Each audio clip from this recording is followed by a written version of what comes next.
It was a late summer evening, and the forest was alive with the chirping of crickets and the rustle of leaves. Emily and Jake had been dating for 6 months, and this trip was meant to be their first romantic getaway together.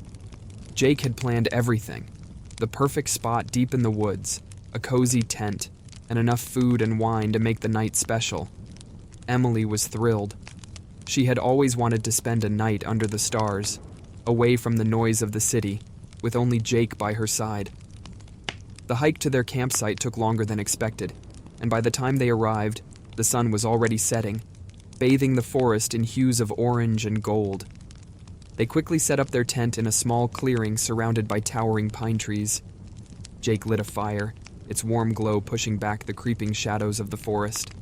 As the fire crackled, Emily wrapped herself in a blanket and leaned into Jake's shoulder. They roasted marshmallows and shared stories from their childhood, laughing at each other's silly anecdotes. The wine flowed, and their laughter mingled with the soft symphony of the forest. Above them, the stars twinkled, and the moon hung low and full, casting a silvery light across the clearing. "This is perfect," Emily whispered, her voice soft and dreamy. Jake smiled and kissed her forehead. The night felt magical, as if the forest itself was embracing them. The fire danced in their eyes, and for a while, it seemed like nothing in the world could disturb their peace. But then, as the fire began to die down, Emily noticed something strange. The forest, which had been alive with the sounds of insects and distant animal calls, had grown eerily silent. Even the wind had stilled.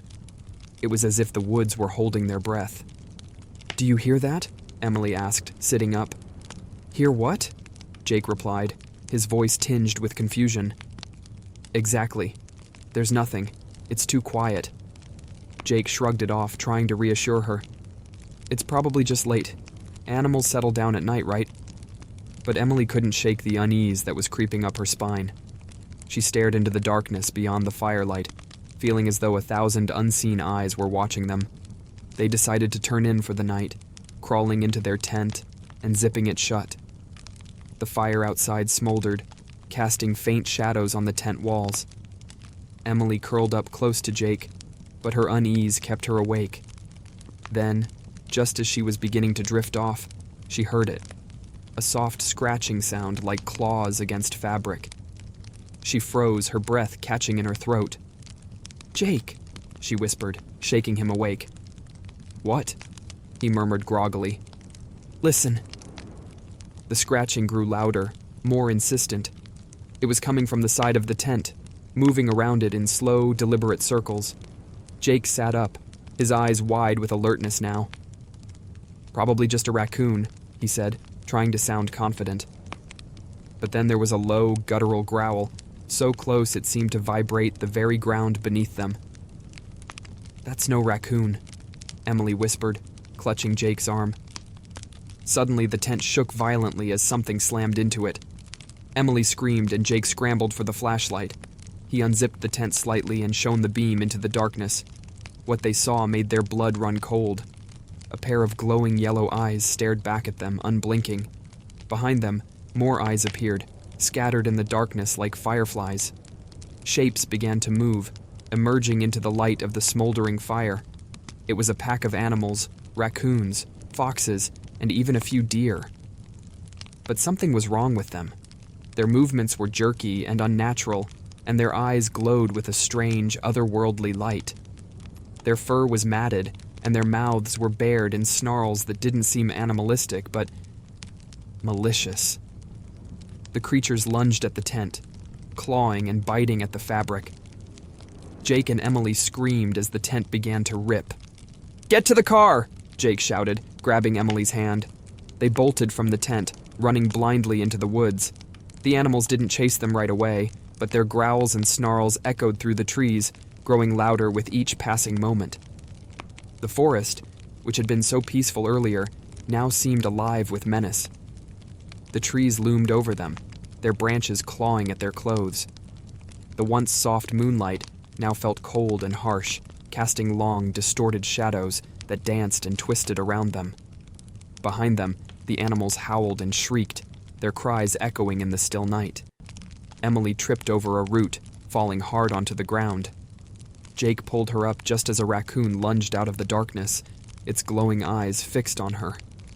He swung his flashlight, and the creature skittered back with an unnatural hiss. They finally reached the car, gasping for breath. Jake fumbled with the keys, his hands trembling. As he unlocked the doors, the animals emerged from the trees, surrounding them.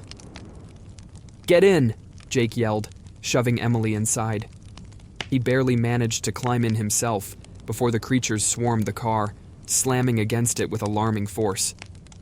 Their claws screeched against the windows, leaving deep gouges. The car rocked under their weight. Jake started the engine and hit the gas. The tires spun on the dirt for a moment before catching, and the car lurched forward. The animals chased them for a few meters before finally vanishing into the darkness. When they reached the edge of the forest, the first light of dawn was breaking over the horizon. They stopped the car, both of them trembling and drenched in sweat. What was that?"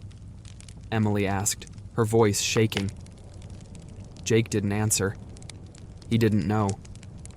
When they returned to the campsite later that morning to retrieve their belongings, the clearing was eerily untouched. The tent was shredded, their food gone, but there were no signs of the animals. No tracks, no fur, nothing to suggest what had happened. The forest was alive again with birdsong and the rustling of leaves, as if the night before had been nothing but a bad dream. But Emily and Jake knew better, and they never ventured into the woods again. It was a cold, moonless night in late October, the kind of night when the world outside seemed to hold its breath. The three of us, Lucy, Mark, and I, decided to spend the evening together in the old farmhouse at the edge of town. The house belonged to Lucy's grandmother, who had passed away years ago, and now it stood empty, creaking and groaning with age. The plan was simple: scare ourselves silly. Mark had brought a fat, old candle he claimed was cursed, though we didn't believe him, and Lucy brought an old, tattered blanket to sit on. I brought my curiosity, and maybe a bit too much bravery for my own good. The room was dim, lit only by the weak orange glow of the single candle we placed in the center. Its flickering light threw strange, dancing shadows onto the peeling wallpaper and old wooden beams. The air inside the house was stale, heavy, and carried the faint smell of dust and decay. Outside, the wind howled and scraped against the broken windows like a restless spirit trying to get in. The trees swayed and creaked, their branches casting gnarled shadows that seemed to reach for the house. We sat in a tight circle, knees almost touching, as the candle sputtered and hissed. There was an unspoken rule: no lights, no phones, just us, the darkness, and our stories. Lucy began. Her voice was soft and trembling, setting the mood perfectly.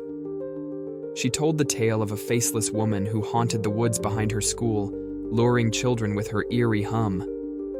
"Some say she's still there," Lucy whispered, her wide eyes darting toward the blackened corners of the room.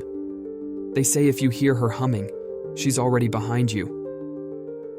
The candle flickered violently as she spoke, and for a brief moment, I swore I saw something shift in the darkness. My skin prickled, but I told myself it was just my imagination. Mark was next. He leaned forward, his face half lit by the candle's glow. His story was about a man who could walk through mirrors, silently watching from the other side until the perfect moment to step through. "You know," he said, his voice low and serious, "they say if you sit in front of a mirror in the dark for too long, you'll see him. Not your reflection. Him." Lucy shivered, pulling the blanket tighter around her shoulders.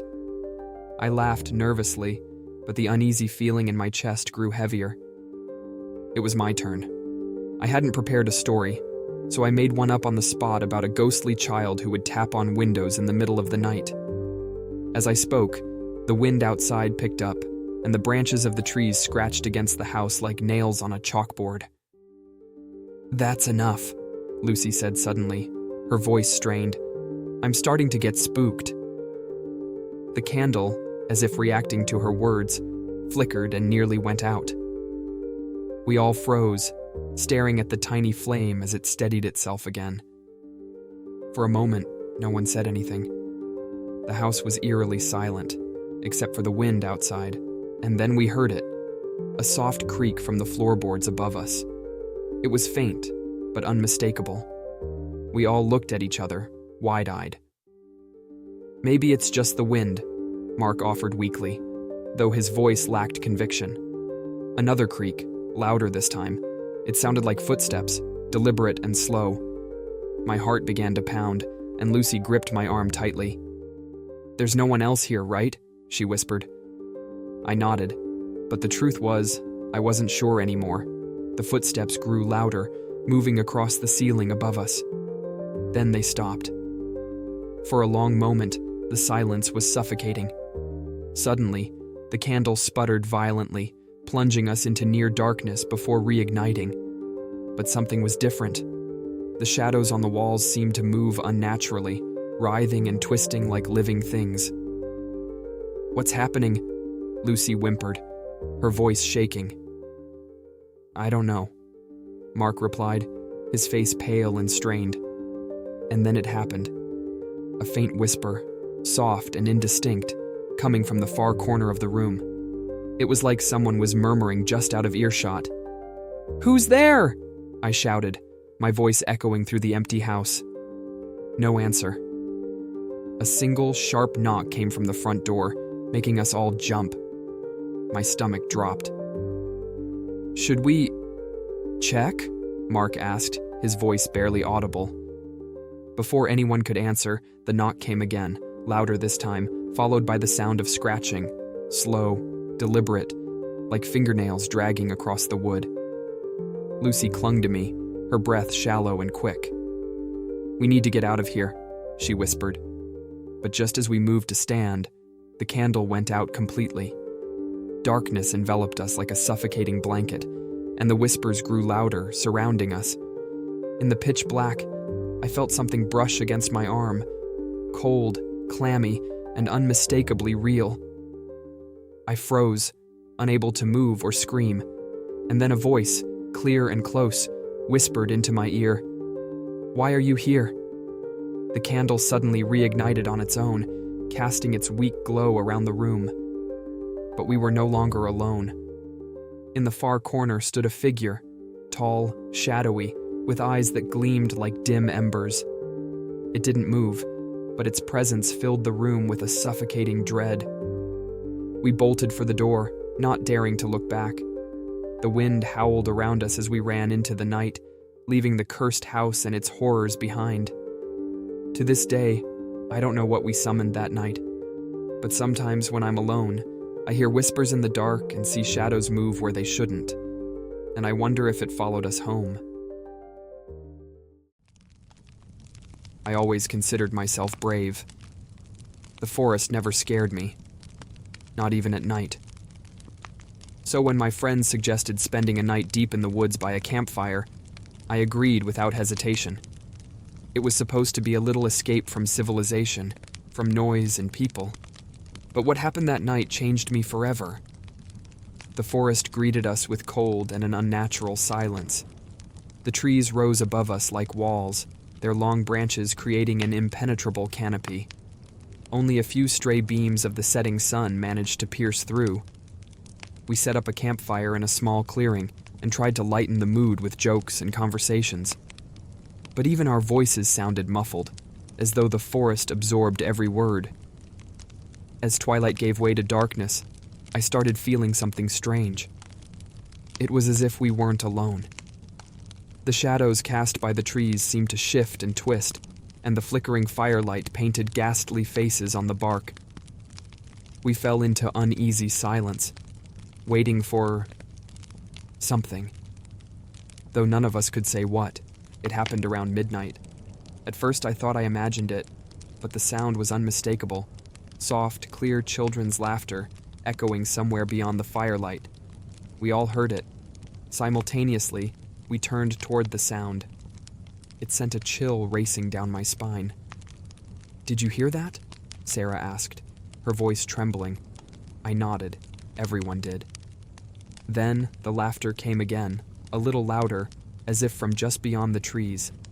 It sent ripples of unease through all of us. I tried to convince myself it was just the wind or some trick of acoustics, but deep down, I knew better. We threw more wood onto the fire to brighten the clearing, but as I reached down for a branch, I froze. The laughter was back, but now it was directly behind me. I whipped around, shining my flashlight into the trees, and that's when I saw it. At the edge of the clearing stood a child. A small, unmoving silhouette, bathed in shadow, but unmistakably human. "Who is that?"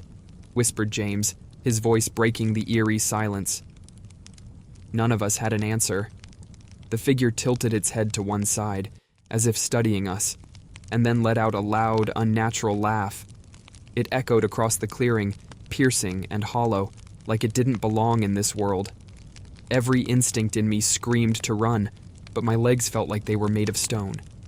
Then, without warning, the child took a step backward and disappeared into the darkness. "It could be a lost kid," James shouted, grabbing his flashlight and running after the figure before we could stop him. We shouted for him to come back, but he didn't listen. The light from his flashlight danced through the trees until it vanished. We were too scared to follow right away. Sarah clung to my arm, her hands shaking. "What if it's a trap?" she whispered, her voice barely audible over the crackling fire. Minutes passed, then an hour. James didn't return. The forest had swallowed him whole. Finally, unable to sit still any longer, Sarah and I decided to search for him. Armed with flashlights, we stepped into the dense forest, each crunch of leaves underfoot echoing like a gunshot. The air grew colder, and the trees seemed to close in around us. After some time, we stumbled upon another clearing. In the middle of the dry grass lay James's flashlight, still on but pointing aimlessly into the sky. Around it were footprints, small barefoot prints of a child. They led deeper into the woods before abruptly stopping, as if the child had vanished into thin air. And then, we heard it again. The laughter. But this time, it wasn't just one voice. It was many. Dozens of children laughing in unison, growing louder, closer. My flashlight began to flicker. Out of the corners of my eyes, I thought I saw shadows moving, darting between the trees. And then I felt it. Something cold brushing against my shoulder. I don't remember how we got out of that forest.